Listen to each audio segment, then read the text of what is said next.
Главна причина зашто младите напуштаат Македонија е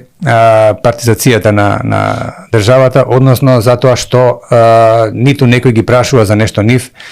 ниту им нуди некакви можности и пред се затоа што за новите вработувања, за новите проекти, стартап фирми и така натака, пред се мора во Македонија да биде член на партија, пред најчесто најдобро е на владеачката партија, инаку ништо друго нема да биде овозможено. Значи нема праведност, нема равноправност на сите граѓани и тоа е последица на изборниот систем со затворени листи, токму затоа толку го форсирам тоа, подитно да се смени тој и коруптивен и криминален систем и да се водат отворените листи каде што ќе бидат сите граѓани равноправни, каде што тие ќе бидат газдите во државата, а политичарите нивни службеници, и каде што ќе бидат прашувани за се пред се на младите. Да кажем, јас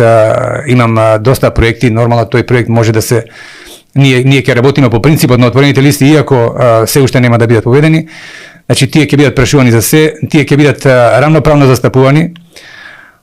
било да е при вработувањето, било да е при одлучувањето за некои нивни проекти, воопшто нема да биде битно во општина Газибаба, дали ќе биде тој припадник на некоја партија или нема, туку ќе се гледаат неговите квалитети, квалитетот на програмата, квалитетот на идеите кои што ги нуди, и најдобрите ќе бидат поддржани и од моја страна, и се надевам од страна на мнозинството на Советот на општината. Тоа веќе не можам да го гарантирам.